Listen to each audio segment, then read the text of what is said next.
Welcome to another session of Schmucker Productions podcast. Tonight's guest, we have Monica Peck. She is a radio voice that's been around Indianapolis for a long time with commercials with her and her sister for Hare Chevrolet. And it's a great honor to have you here tonight, be able to talk to you. Everyone, this is Monica Peck. Hello. We thank you for being here tonight. I want to kind of jump into the first thing is, how did you get to be the biggest voice on the radio for the car dealerships in town? You were one of the biggest out there, and still to this day they air your commercials. So, I'm still recording them. I was when I messaged you that first night and asked about doing an interview with me. The next day I went to do security at a festival, and on the way there I heard your commercial, and then on the way back I heard it twice, and I was like, that's what's up. I looked at my son, I said, hey, that's the lady I'm going to interview here in a couple of weeks. And he's like, I've known her, I've heard that since I was a kid. I was like, me too. So we appreciate you being here. Sure. So tell us how you got started in being in the radio and in the car business. Well, as far as being started in the car business, Hare was my family's business. My grandfather was fourth generation, and my dad was fifth generation. My dad was his son-in-law, so my mom's maiden name is Hare, and so grew up around it, but never really thought that's where I'd end up for a career, and went to IU and graduated and had another different career for about 6 or 7 years.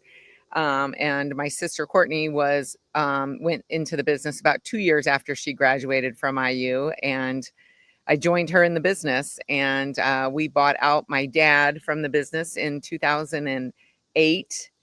And Courtney was kind of always in charge of the advertising side, the way that we split duties and things. That just fell in her lap. And we'd done some TV and some different things. And she came to me one day and she's like, I've got a new ad agency I'm talking to.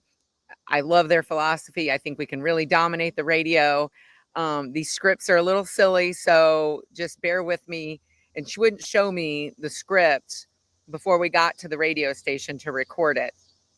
And I was so mad. I mean, I was like, I cannot believe I'm saying this stuff. Like, this is absolutely ridiculous. Like this, I like, who is this ad agency? All this stuff. And I went ahead and did it. And I'm sure that very first ad, if I ever listened to the recording, would be, you could tell what rookies we were. Now it takes me like 3 minutes to do an ad, but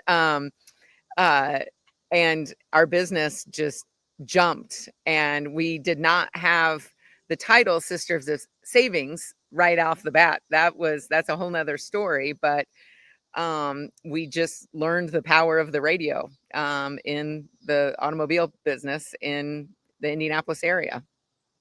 That's what's up. Yeah, I remember commercials. They would always make me laugh when I heard them. It was, I wasn't one to watch commercials or listen to them as a kid. When those commercials came on, I was stuck because I was like, these girls are funny. They're silly. I've seen a couple of the commercials that you guys did. I was looking through YouTube trying to, see what I can find to help me with talking with you tonight. And I came across a video, probably like 12 years old, and I watched it real quick. It was with the chickens in the cage. Oh gosh, yes. That was funny. Yeah, that was a memorable one. But we really didn't get it wasn't until we went all radio that we got the crazy results, the traffic and things like that coming in the dealership with that. Yeah, more people will listen to the radio than watch a commercial. So I mean, you hear it regardless. So, and that's what's great about the radio is it's on, people will hear it, and then subconsciously they will remember something. They do. That is true. And you said your dad was fifth generation? Yes. Yes. So So was Hare Chevrolet one of the first Chevrolet dealers brought here? Well, and well before that, it was carriage and buggies No that were being kidding. built in downtown Noblesville. It started in 1847. Yeah, and it was buggies and carriage, and then right at the turn of the century, they started and they were manufacturing the carriages and buggies, and then they started to sell cars. And in 1921, I believe, I'm 90% sure, we signed an exclusive contract with Chevrolet. So yes, we were one of the oldest Chevy dealers in the country, one of the oldest oldest transportation business in the United States. No kid. That's phenomenal. So when in the early 1800s, when your family was building those, they weren't associated with nobody? It was just hair They were carriages or something? right manufactured by it was called W. Hare and Son Incorporated, which the founder of the company was Wesley Hare, and then he and his son were building um, buggies and wagons.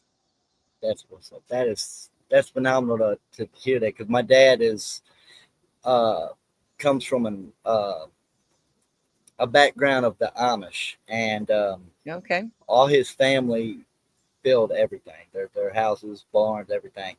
And when my dad decided to become English and live our lifestyle, he started getting more and more involved in the carriage business. So I grew up watching. I've been in the shops. My dad has, and his uncle have a shop up in my hometown, and they still to this day build horse drawn buggies, carriages, and I've been in the shop since I was a kid, and I got to watch all kinds of buggies getting made, and so that's very Yeah, they're still interesting to me. around. We have a couple actually still Of the original of the carriages, originals. do you Yes. got do that? Are they displayed, or do you just have them in private Um, collection? we have a couple my husband has in a barn, but there's one that hangs from the ceiling of Hare Chevrolet in the showroom.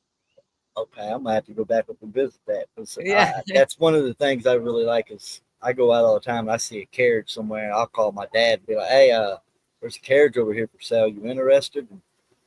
So Yeah, yeah, there's actually two, another one in the showroom, and people think it's just a really tall table, but it's a wagon. And it holds like a lot of awards and displays and stuff like that. that's cool. I like that. So you still to this day, I know your profile says uh, former owner. Yes. So you sold out and retired, Courtney and I sold it in 2017, January of 2017. Yes. but you still work with them to do the commercials. Just the commercials. That's all I really do. The management team is pretty much all the same as it was when we sold it. People that Courtney and I hired. Um, I mean, the sales management team, a lot of the sales people, service management, parts management, a lot of the finance managers, accounting office. A lot of it has stayed the same since we sold it. That's good. At least, because I know sometimes in life when you sell a business that you've had for generations, and somebody else comes in and they try to redesign everything to their liking. I'm glad to see that hasn't happened. Yeah. That's phenomenal. Um, so since you're not working with doing commercials only, what do you do on your free time? Have you involved in something else now? Um, well, I sit on a lot of boards. I sit on a bank board, local hospital foundation board. So I do a lot of volunteer work, and I always have, and so I've continued to do that. And um, when we sold, gosh, it's been 8 years now. So I had a 11-year-old and a 14-year-old, and my sister had a 14-year-old and a 12-year-old at the time. And so, just raising kids mostly. They're all in college now, so not as much anymore. But our son plays college golf, so we follow him around the Midwest with that. And my nephew plays Division III football, and we follow him around with that. So we Good. stay busy. So, dealing with the hassles of not only having to run the company like you guys were doing and doing these commercials. How often would you guys put out, a commercial? How often was you working on them throughout the, say, a month? In a month time, what would you do? We've always done one commercial a month.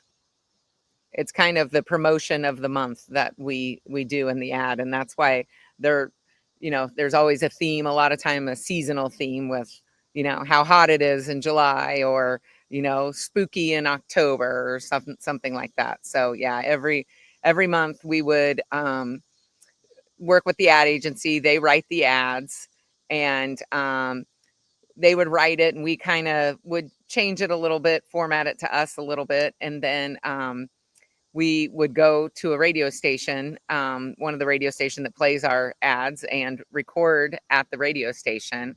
And we did that until COVID hit. And then when COVID hit, they gave me instructions on how to do it from my house. And I haven't been back to a radio station to record since. I kind of make my own little homemade recording studio with throw pillows from the couch, build a little fort, and uh, so I don't get any echo on the ads, and read the ads from home, and record it on my phone and send it over.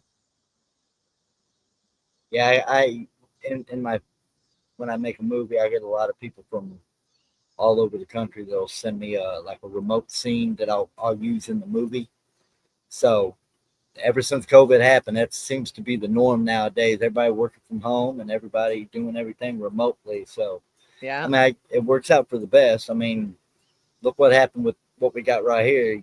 You got Zoom and StreamYard and everything else to be able to have face to face meetings. And before COVID, that who knew about those things? right. So with all those questions being asked, when you look back as a child when you was a little girl, was you always at that one of the dealerships? 'Cause I know you said there was like 4 locations. Um, at one time, the most locations we had at one time was three. Three. Um, but those were when I was in the business. That when I was little, we just had one location in Noblesville, and yeah, I mean, I was, I when my sister, she was older than me, and she would catch the bus earlier when she was in middle school, and I was a little bit later in elementary school, and so I would go to work with my dad in the mornings, and the bus picked me up at out front Hare Chevrolet. And I remember, counting the cashier drawer money, getting the day ready for service, and my dad taught me how to make coffee in the coffee machine. And and then in high school, I worked as a receptionist on the weekends and some evenings, and things like that. So yeah, I mean, it was very much just a part of our life, but it wasn't ever something at that point in our lives that Courtney or I thought this is what we're going to go do. I mean, this is going to be our career. We never thought that in a million years. And there just haven't been a lot of women in the car business. So we were, even now there's a lot more, but you're still a pretty heavy minority for sure. Yeah, that's true. I see that a lot on TV. That I think there's only like 2 other dealers in town that I know of that either their wives or their daughters are involved in the business on the Yeah, commercials. it's So it's definitely more common now than it used to be, but still not even close to being equal, as far as men and women. so a deep question here: do Okay. you regret taking the career that you taken with Hare Chevrolet instead of taking a path you dreamed about or wanted to go pursue? I have no regrets. No regrets at all. You know, uh, you can always live life of, what this happened, or I'd chosen this. And I have no regrets. And Courtney and I run the dealership together. We had an absolute blast doing it. We had a lot of fun all the time. Not all times are fun. Dealing with we had over 250 employees when we sold. And so, that's, people are great, but people, there's always something going on, and taking care of frustrated customers when they're frustrated with their cars for one reason or another, sometimes it was pretty stressful, but I have no regrets at all, and loved every minute of it. And it's kind of bittersweet that that it came to an end when it did, but there was a reason for it, and everything happens for a reason, so it's all good. That's true. Everything does happen for a reason. Well, would you mind telling our viewers what radio stations that your commercials air on, Well, that's kind if of you funny. can? Well, I am not sure, because I don't make those decisions anymore like we used to when we ran the business. And now the management team at the dealership makes those decisions based on their budget. So I am not 100% sure what radio stations we are on. We used to be on like 7 or 8 of them. I don't think it's on that many anymore. But again, I'm not 100% sure which one. So I don't want to say without knowing for sure. I'll see if I can find some research while I'm editing this. If I Yeah. can, I'll put them up there so people can maybe tune in and check the station out. Yeah. Hopefully, hear your commercial, because if they haven't heard it yet, they should. Because they're very themed, like you said, and they're very catchy and funny, and they draw you in. That's what you wanted, and so I do appreciate it for coming on and talking to us, because I've always been a person living here in Indianapolis and growing up. That's what I'm trying to do now that I got a platform to be able to ask questions and bring some light to something that was meaningful to me. And I know hundreds of other people in town that have heard you and have laughed and have a memory of something because of that commercial. Because Well, I can tell you, we used to get a lot of mean tweets. Not everybody thinks we're funny. A lot of people thought we were irritating, and we got a lot of hate tweets. And one night I was watching on Jimmy Kimmel, where they had I remember it was Sofia Vergara on there, who I think is just an awesome actress and drop dead gorgeous. And she got up and read all these mean tweets about her and about herself. And I mean, they were just hilarious, because people are just downright mean and evil, and just yes, they feel the are. need to go to the internet and say nasty things. So if you go on YouTube and you search Sisters of Savings, you will find I think we did 5 videos total where we read some of the meanest tweets we got over the years, and they're pretty funny. I mean, It, they're pretty funny. So I'll find those. I actually seen a couple when I was scrolling. I'll actually download those and I'll throw them in at the end of this video, and then that way people can watch those as well. And I'll even put the link down there if they want to go capture it for themselves. yeah, they were it's amazing what people say, and we just took it lightly. And when people still come up to me and they're like, oh, are you the girl on the radio? And I'll say, yeah, sorry, I know we're not for everybody, but to go take time and effort to just go out and tweet something that mean is just, I can't gather that concept. But, and believe me, I'm irritated by my own commercials. Sometimes I've been irritated by commercials, but I've never gone online and just bash somebody. We're just trying to make a living like everybody else. That's true. So I doing what I do sometimes. I get people to send an angry face, or a laugh face, and or so say the dumbest thing. And I'm just like, boy, why even say anything? You Right. just move on, scroll past. You don't like it, block Keep me. I moving don't on. care. Yeah. But Change the station. I usually just delete them, or if they're really good, I'll leave them. But most times I just ignore it, because it's negativity is just going to bring you down, and I let it boost me up. I'll go do something even more dumber or stupider than what I just did, just to make them mad. That's right. Well, that's why we read them out loud, to hear how ridiculous people are and the things they say. Well, Monica, I very much appreciate you coming on, taking some time out of your free time, busy time. Um, I know there was some difficulties getting connected, but I appreciate you sticking it out and getting on here with me. It means a lot to be able to talk to someone that I got to listen to on the radio for years and still do, and bring some highlight to some people that maybe didn't know anything about Hare Chevrolet or, the history behind it, which I find that absolutely fascinating, to be honest. That back in the 1800s, y'all was just building carriages and wagons. Yep. I love that. So I very much appreciate you coming on, and I'll tag in some of those Sisters of Savings videos at the end of this for everybody to check out. I'll put the link at the bottom for everybody to be able to copy and paste and check them out on YouTube for yourselves. Ladies and gentlemen, this is Miss Monica Peck, national radio lady from the Hare Chevrolet commercials on the radio. Her and her sister were phenomenal. Thank you, Monica. Thank you.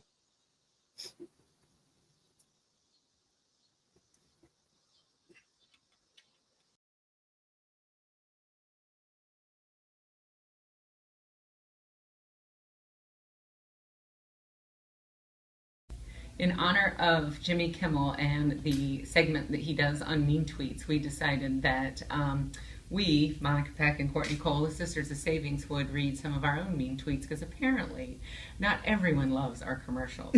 Do they run a 15 minutes? I'll get started. Okay. Every time a @Hare Chevy commercial comes on, I feel like destroying my radio with a sledgehammer. Hashtag make it stop.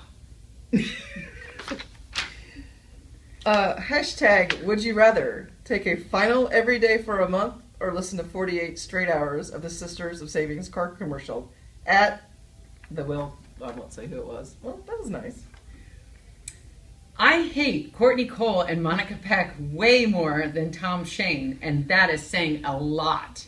Hashtag radio ads. Ooh, gonna stop by Hare Chevrolet on my way to work and backhand the Sisters of Savings for their terrible TV and radio ads. No violence. Oh my goodness. @Hare Chevy. Hashtag worst commercials ever. Hashtag shut up, sisters.